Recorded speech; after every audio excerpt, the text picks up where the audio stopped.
Hey everyone, welcome back to Versatile Fun Designs. You could already see a previous video of mine where I reviewed the TIE Fighter part of the LEGO Star Wars TIE Fighter and X-Wing mashup. Now let's take a look at the X-Wing and the associated minifigures. As a reminder, the set did come with this sticker sheet. Some of the stickers have already been applied on the TIE Fighter and the remaining will be applied on the X-Wing. And I will be using the supplied orange brick separator to apply these stickers. And as usual, I'll build everything without the instructions. And in the end, after building the X-Wing, we're going to look at the two together, including the mashup versions of them, and I'll give you my thoughts on the set overall. And here we're starting with bag 5, because bags 1 through 4 build this TIE Fighter, which we have already built. I'll point out right away, in case it was not immediately clear, that there's a pink brick in a LEGO Star Wars set, and that means that the designers of this set are going to get cake, because every time they put a pink brick in a LEGO Star Wars set, they get cake. Those are the rules.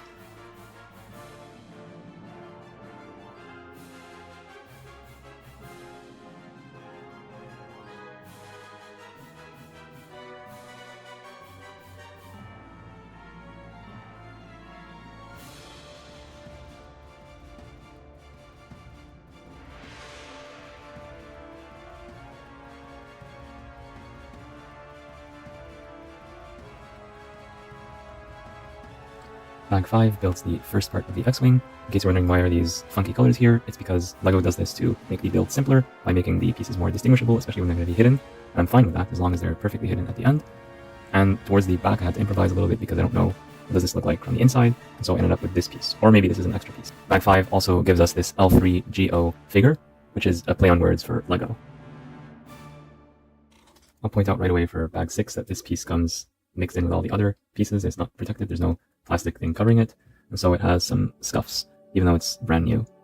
In this case, it's not too bad, so I won't bother complaining to LEGO customer service, but I've had models in the past, I've had sets in the past where I would get like at least 1 or 2 major scratches with these plastic pieces that are made from a slightly different material. So if that happens to you, be sure to contact LEGO customer service. You have this URL right here, lego.com/service, and then follow those instructions, and you can either email them or call them on the phone if you ever get a bad piece like this. And I will reiterate, I think LEGO needs to cover these pieces separately, like have some kind of plastic film covering them, or just put them in their own separate bag, like this or something, just to minimize scratches.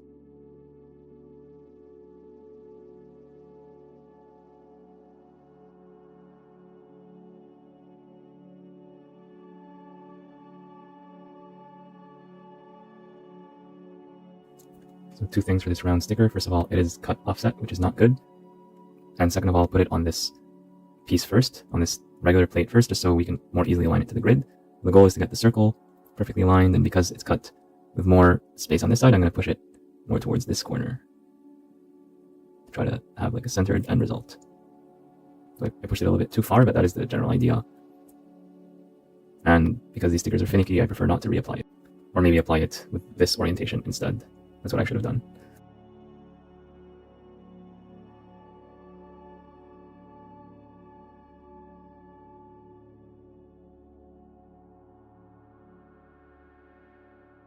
Bag 6 covers up what we built in bag 5 with some very nice colors, and also has this stand right here, although it's very back heavy, so this on its own is not very useful. We build also the nose, and note the slight angle here, so that's very interesting to see. We also get a Rebel pilot that looks a lot like Luke in this bag.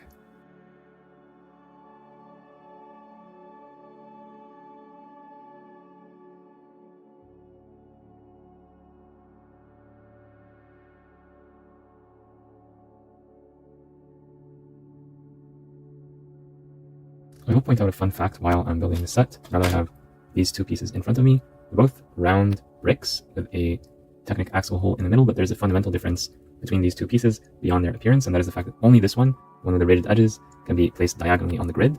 So what I mean by that is we take just a regular LEGO grid. Of course, we can apply this piece matching the studs that are underneath it directly, but we cannot place it in between the studs like so. I mean, you can try, but it's not going to work unless you break it, and it's going to try to adjust itself to the grid. However, with this piece, on the other hand, I'll just put this here for reference. With this piece, you are allowed to put it at this kind of angle. So it's going to be surrounding a stud instead of being like on top of 4 studs. So you see here, it's at a 45-degree angle. This is very interesting if you want to build your own custom creations. You want to have things at a 45-degree angle without having to resort to other more complicated pieces. So again, this versus this. And of course, this one also allows aligning to the grid as well. So it is some good general LEGO knowledge to have.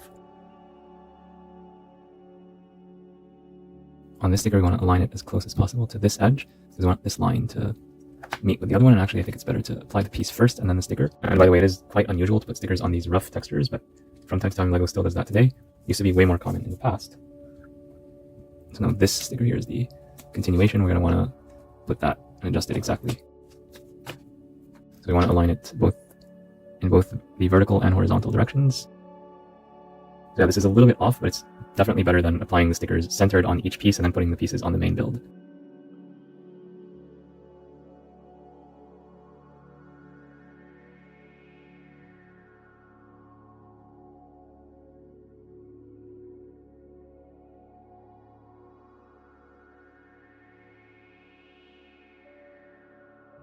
Bag 7 builds the two wings of the X-Wing that are on its left. And it also gives us these stoppers that we'll be adding at the very end, and the thing that also allows attaching the X-Wings from the right. So this sub-assembly right here is attached by this single Technic pin. It fits in perfectly.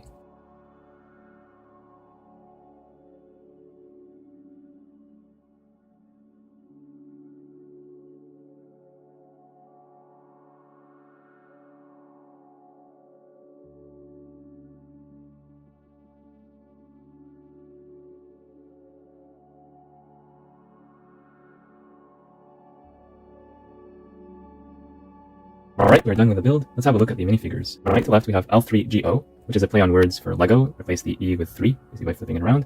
We have a rebel pilot who is very reminiscent of Luke Skywalker. And finally, we have Sig Greebling. Greebling is a word which means the use of Lego parts to create additional detail, and I'll show you an example of that later on. So each of these minifigures is very nice to get, and I'm pretty sure that these two are exclusive, and this one might be exclusive, but it might have parts that were reused from other sets, such as this helmet, for example. And I don't think that one is purely exclusive only to this set. The printing is done very nicely on all three figures. I'll try to zoom in a bit more on L3GO. So this bot has red printing on red, which is a little bit hard to see on camera, but it is there. I'll try to see if I can focus it a bit better. Yeah, so it's pretty nice to see. No printing on the back of the bottom, but there's printing all around for the head. And here's what that looks like from the top. So it's pretty consistent all the way around. Sometimes with R2-D2 they don't print these heads perfectly, but this one thankfully is well done. The Rebel Pilot looks good, but has no side printing. Not a big deal, but I wish they did include side printing, because after all, this is one of the pricier sets. And Sig Greebling looks very nice. He has this piece here. There's the reason why all these things changed and the world became upside down, according to the trailer at least. My galaxy is the home of the most epic story ever told. But then I found the cornerstone, and everything changed. And of course, he has an alternative expression, and so does the Rebel Pilot. So both of these have less cheerful alternative expressions that you might want to use depending on the situation. It's always good to get alternative expressions with LEGO minifigures, especially when you want to roleplay multiple scenes. And here's what they look like framed by the headpieces. However, unfortunately, we do not get a secondary headpiece or hairpiece for the Rebel Pilot. I wish they included that. And my guess as to why they're not calling this Luke Skywalker is because we're getting Beach Luke in another set. So to avoid any confusion, this is just called a Rebel Pilot. And now here's what the helmet looks like from the top. It's printed pretty well all over, so that's pretty nice to see. And we've already seen this piece in another set, the Luke Skywalker mech. So yeah, good figures to get. And the other two figures that we got in the set, we already looked at them when we built the TIE Fighter, so check out my previous video if you haven't already. Finally, I will point out that Sig Greebling has this weapon thing. I'm not quite sure what it is exactly, and the Rebel Pilot has a regular blaster. Now to look at the X-Wing in more detail, I'm going to take away the box. But before I do that, I'll just point out that when I first saw the box, I was a bit biased against the X-Wing because of this angle. It makes it appear as if it's very short and stubby, but that's clearly not the case when you look at the real thing. It's pretty large. Of course, it's not going to be Ultimate Collector Series scale, but it is pretty sizable. It's a nice playset. So yeah, here's a look at the various parts of it. I'll try to zoom out to show you the whole thing in frame. Yeah, I'm just holding it like this. It's not going to balance itself like this unless you spread the wings. Let me try that actually. Okay, this is not very stable, but at least we can look at the whole thing. And here's a minifigure just to compare the size. So yeah, there's a lot of stuff here, but it's mainly in this T shape. It is good that the model is able to hold itself like this, but I would not recommend keeping it in this position long term, since that might put pressure on the pieces. So as we can already see, the wings can open. They're ratcheted, so they can either be at this position, or we can ratchet once, and there's only one possibility. Either they're closed or they're open. Same thing for this one. You can't really push it beyond that. And of course, same thing on this side. So yeah, I prefer the open look. It looks more aggressive. It's reminiscent of the original movies. Yeah, so this is a really nice sight to see. But of course, it's nice to have the option to close these. And with this model, you just open and close them manually. There's no button like with the 2021 model. There is no thing that you turn around like with the Ultimate Collector Series or like a rubber band or anything like that. So it's simple, but it works. You just open and close. On the other hand, you lose that fancy factor from the other X-Wings of the past. So it's a trade-off depending on whether you prefer a simpler approach or something a bit more fancy. But because it's a playset, I don't think that's an issue actually. So there is a space for this astromech droid, and unlike previous versions where you needed to store it sideways, this one can actually be stored in the proper orientation, like so. So I'm happy they finally figured that out. The head is peaking maybe a little bit too much, but I don't think it's a big deal. So that's a nice look right there. And of course, it's not included with the set, but you can always bring your R2-D2 astromech and put them in here instead if you prefer to do that. The cockpit seats one pilot, and I picked the Rebel pilot, who is most likely to be piloting this ship. I built this wrong. I'll see if I can fix this quickly. Yeah, so I believe my mistake was putting this lime green piece on top of this bracket when it should have been on the bottom of it. It should have been like this. Alright, so this is what it looks like after the update. Let's try putting the figure in now. Oh yeah, that's much better. Yeah, so that was my mistake. But yeah, after fixing that, the figure fits in perfectly right here. That's a pretty good look from all angles actually. And I like that this is transparent and not the new transparent black that you can barely see what's inside. This is properly transparent and you can actually see. So to me, this is a win. Yeah, very appropriate, very nice to see. Looking at the ship more generally, starting from the front and going towards the back, you have a nose here that is done in gray. It's a little bit flimsy in my opinion, but not too bad. There's a bit of a gap here. There's this part here that tapers. This is done using some very nice geometry. A bit easier to see on the bottom, and we're actually using these pieces with bar and clip. They're clipped on at a particular angle, and they're using some cheese slope pieces just to control that exact angle. So it appears that these pieces are curved, like curving inwards. I don't believe they're actually curved, but it's just a nice illusion. Or maybe they're curved a little bit. But yeah, this is a pretty smart way to have that kind of angle using minimal pieces compared to something like the Ultimate Collector Series version. We do see some funky colors from the underside, but because it's a playset and it's the underside, I'm not going to complain too much about this. Still, it would have been preferable not to see these, in my opinion. But again, not a very big deal. Sticker right here at the front. This thing opens and closes very easily. Very nice to see. We've already seen that the astromech can be put here very easily. And this is an example of greebling, is when we use Lego pieces to create additional detail and visual interest. Here, for example, we have some nice part usage. We're using this minifig roller skate piece for some details, as well as this plate with bar. This here at the back is openable, although I'm not quite sure what's the purpose, since we cannot use this space for storage or for any other useful purpose, but I guess it's just to try to be faithful to the source material. We have here this sticker, which I slightly misapplied, but it is cut improperly. We can see that on the sticker sheet. So it should have been perfectly centered. Instead, you see that it's been, the thing that cuts the sticker is a little bit offset, or a lot offset, especially in the case of this particular circle. That is a complaint. If they're going to give us stickers and not print, at least do the stickers properly. I feel like that's the least we could ask for. You have the wings here. They're done almost symmetrical. The left and right are symmetrical on the top, and same thing at the bottom. And the top ones are more interesting in terms of the details. They have like these stickers and these pieces in red. On the bottom, we have these spring-loaded shooters, and they're done in red, unlike the TIE fighter, which is done in green. So just like before, we can insert these right here, and then we press and it will shoot. Make sure not to shoot anyone nearby, especially near their face. The same thing applies to pets if you have any. And they give you a spare as usual. There's also these pieces here that are used for landing, so landing gear.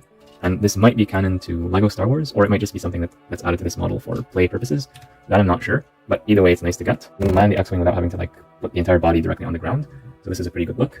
Just lower the camera a bit so you can see it from the lower angle. We need to take a look at this model from different vantage points, just looking at it from this angle.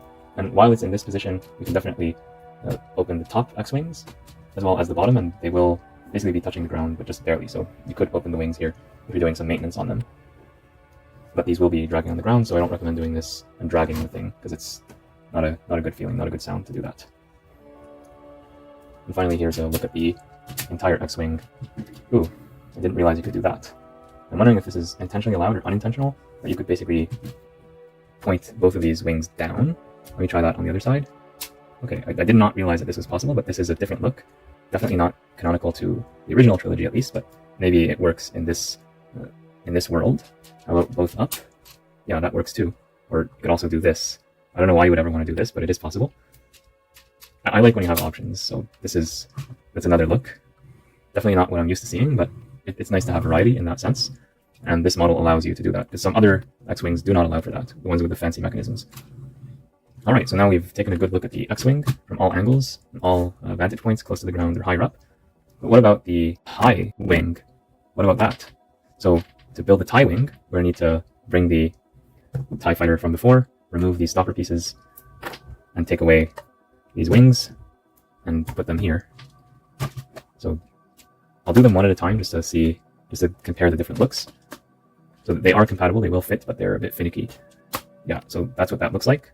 This is a half X-Wing, half TIE Wing. And yeah, that's definitely different. Not something that we're used to seeing. So let's try the other side now.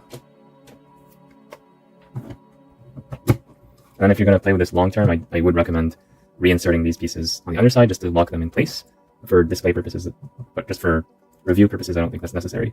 So yeah, this is definitely a different look. It looks weird to me, and the scaling is a bit weird as well, because I feel like if this was a real thing, I would like these to be bigger. So yeah, it is a bit strange to me. It feels heavy. And now these landing gear, well, they're on the X-Wings, the other landing gear, so this thing here, it's pretty much useless. On the other hand, because it's so heavy at the back, the whole thing is not going to tip over easily. I mean, you can tip it over, but it does hold itself. So it's actually not as bad as I thought it would be. It's still ridiculous, but it's a different look. And now you get the green spring-loaded shooters instead of red, so it also feels a little bit narrow to me, a little bit cramped. I feel like I would want to space this out a bit more, but I'm nitpicking at this point. It looks okay. Definitely not original trilogy canon, but it is canon to LEGO Star Wars. So it is interesting to see, and I like to have this option. I like to basically encourage kids to build and rebuild and take stuff that you're not used to doing and basically mixing good and evil, mixing X-Wings and TIE fighters, why not? So let's put this to the side and let's build now the X-Fighter.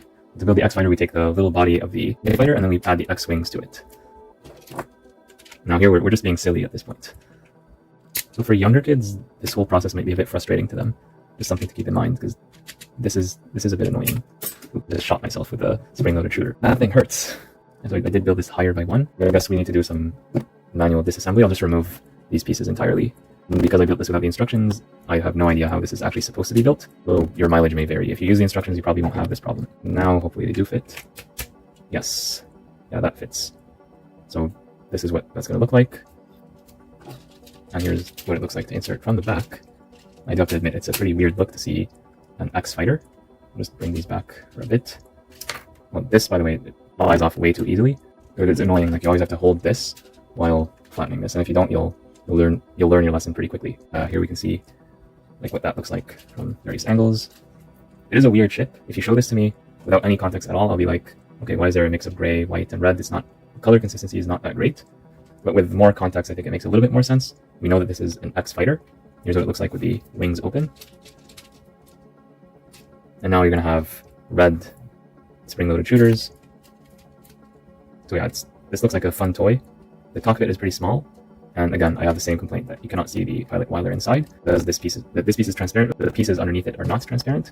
I think that is a miss still, even with this design. Will this thing stand on the provided landing gear that are used by the X-Wings? Well, with the X-Wings open, then yeah, it will balance itself a little bit, but it will be leaning forward. With the X-Wings closed, no chance. It's just gonna lean forward, and yeah, it's not good enough to balance. So this is a bit of a miss in my opinion. Like you have to hold it using something else, basically. But maybe with these extra parts, you could build a third one, or you could just steal the one from the X-Wing. But you can't even do that because that one is held together in place pretty well. And you see, as I put this down, this whole assembly came off. So it's not as stable as I would have liked it to be. It's a playset. It's not something that you can take too seriously because it's not even canon to the original Star Wars movies. It's more of a remix thing, and I think things like these are fine as long as they're not the main focus of LEGO Star Wars. I don't think all LEGO Star Wars sets should be like this, but there's a time and there's a place for these kind of weird sets. This set to me has some upsides, some downsides. As a playset, it's going to be lots of fun. As an adult-oriented display set, I think this is not necessarily the set for you.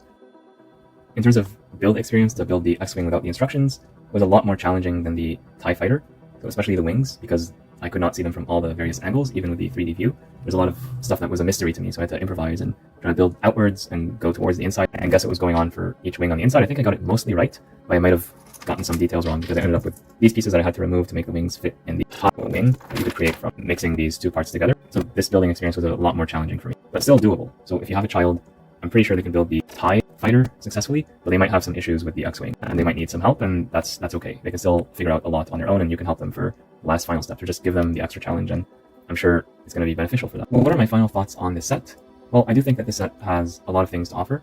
It is a set that costs $110 US, 110 euros, or $140 Canadian, 140. And for that price, like if we take the US price 110, divide that by 2, it's $55 for each half of the set. You have to ask ourselves, is this set worth 55 plus 55?